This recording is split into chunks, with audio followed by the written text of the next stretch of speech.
It's National Cancer Research Month, and today we are talking with two doctors joining forces to fight a debilitating form of bone cancer.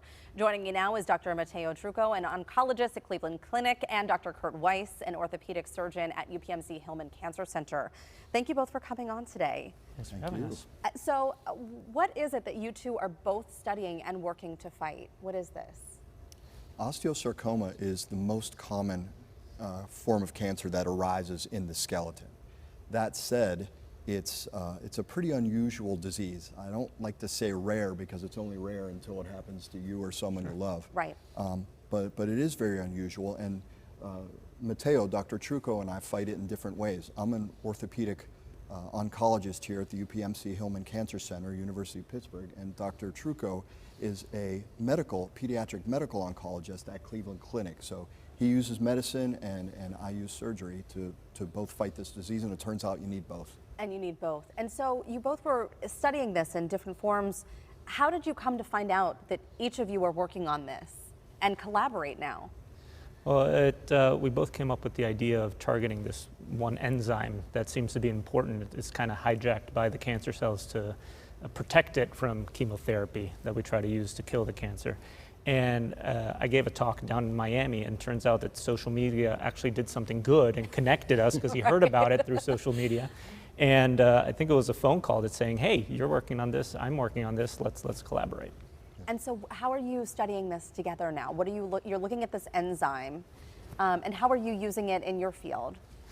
So we did a fair amount of this work in my laboratory, and I'm not using it in the operating room. But I know that I need guys like Matteo to actually get this medication that fights this enzyme into patients. And so even though I sort of understood the basic science of it a little bit, I needed a wingman, someone who could get it across the finish line and get it into patients. Well, and that's where he's expert. And we need more of this. We need more of this collaboration so that we can advance medicine to where it needs to be. I mean, we may not be able to stop this osteosarcoma, but being able to collaborate and work together, we can give people a fighting chance. And it's actually, 50 years ago, people didn't collaborate quite as well. Yeah. Because you want to protect your work, but like Kurt said, we got to work together. It's a team effort, and it's great that as we're doing this trial, it's an old drug used to fight alcoholism 60 years ago that we're trying to repurpose to fight cancer. As we're collecting tumor samples, I'm sending them from Cleveland to Pittsburgh in Kurt's lab so he can study to see how it's working, or if it's not working, why. So you both mentioned this drug. So what is this drug, and how are you finding that it's effective in this? Well, we're testing whether it's effective, but so this enzyme that I mentioned before is called aldehyde dehydrogenase, and it's used in the body to break down toxins, the most common one being alcohol. And so this drug was developed to treat alcoholism, where if you take this drug every day, it doesn't bother you until you take a drink of alcohol, and then because that enzyme is blocked, you can't break down the alcohol and you get sick. Right, okay. So if we can block that enzyme, hopefully the chemo that we give can actually kill the cancer cells, because we think the cancer cells are using that enzyme to protect itself from the chemotherapy. And fortunately, most of the pediatric patients I take care of don't drink alcohol. So that, pediatric, you don't have to worry about that as much. Yeah. And what has it been like for you two working together? You said lots of phone calls. It's been terrific, actually. I mean, it hasn't been easy. I'll be the first to say that.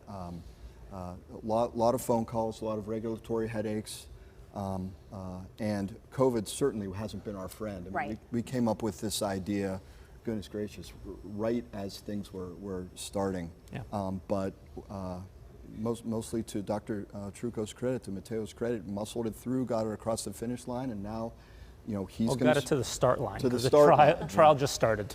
And going to start accruing patients, and we're going to start getting the samples in Pittsburgh and use them in the lab, like Matteo said, to figure out if it worked, awesome, why? If it didn't, okay, let's figure that out. Let's figure out what's next. How many patients are you hoping to have in the trial? Do you have people signed up yet? Yeah, we just started enrolling patients. Since it's the first time we're combining this drug with chemotherapy, we're only enrolling 3 patients at a time.